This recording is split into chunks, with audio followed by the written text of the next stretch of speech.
Welcome back to Reverify Member Spotlight. Today we're sitting here with one of Brooklyn's finest, Carson Alexander. Carson, welcome. Thank you. Thanks for having me. Tell us a little bit about your background, your history. I know you're from Austin, Texas originally. How That's the heck right. did you wind up here in New York City? Big Apple. I didn't get the memo. I came up to New York. Everyone went down to Texas. Did the I'm reverse. trying not to take it personally. But I've been in New York since 2008. List here by there. Yeah.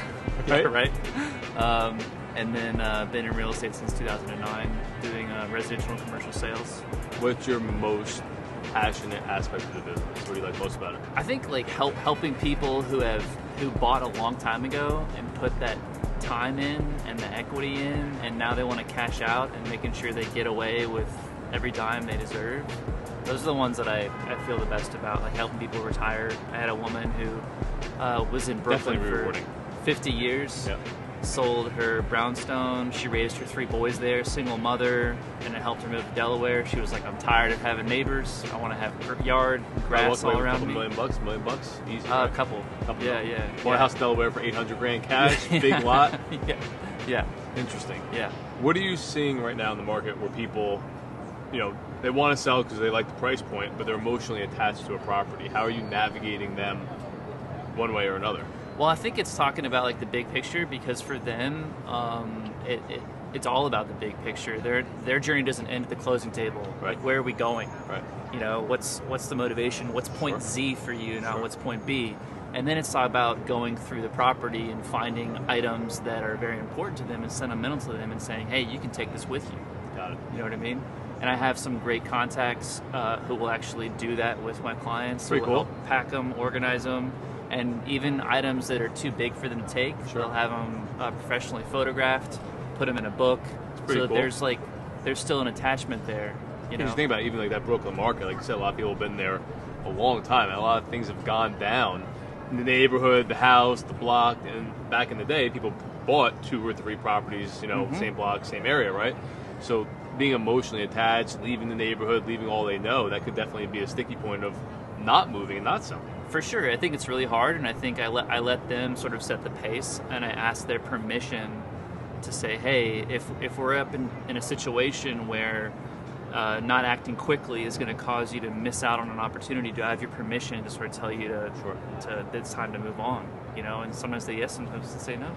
What are you seeing right now, sentiment-wise, for real estate, residential real estate in the New York City market? It's going up. We're Going up. Yeah, I think we bottomed out.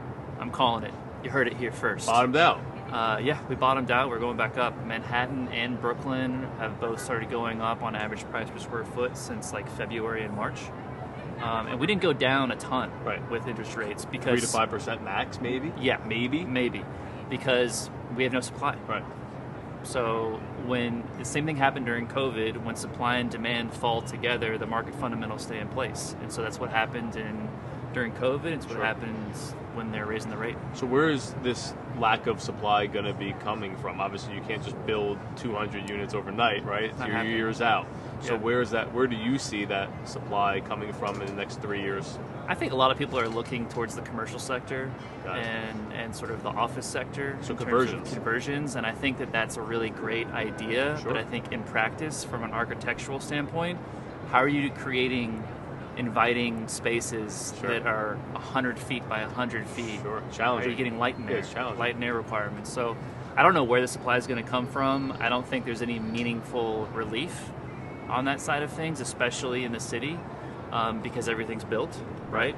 So, but I mean, New York City, since its inception, has constantly been, demolishing and rebuilding itself. So Right. I think that cycle is going to continue. You're going to have more and more neighborhoods be more and more residential. But ultimately, will we ever catch up to demand? Probably not. No way. Probably not. What's your advice for a buyer right now in today's market? I would have a list of your needs and your wants. Give yourself permission to let those things change as you learn more about yourself and your search.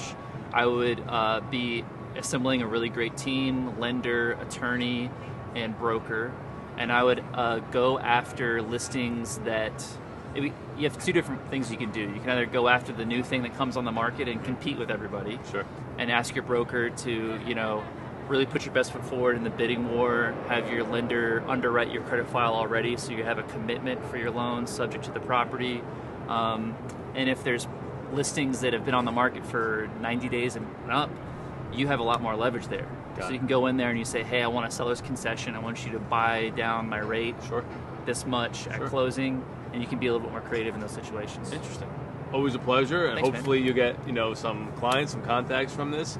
And look, if anything, if you let experience work for you, I find it usually pans out to be the best ROI. And I think last time we met, you said just doing the right thing, right? Like just doing the right thing and being able to sleep at night is kind of one thing that I've always admired about you, right? Like knowing at the end of the day, you told the client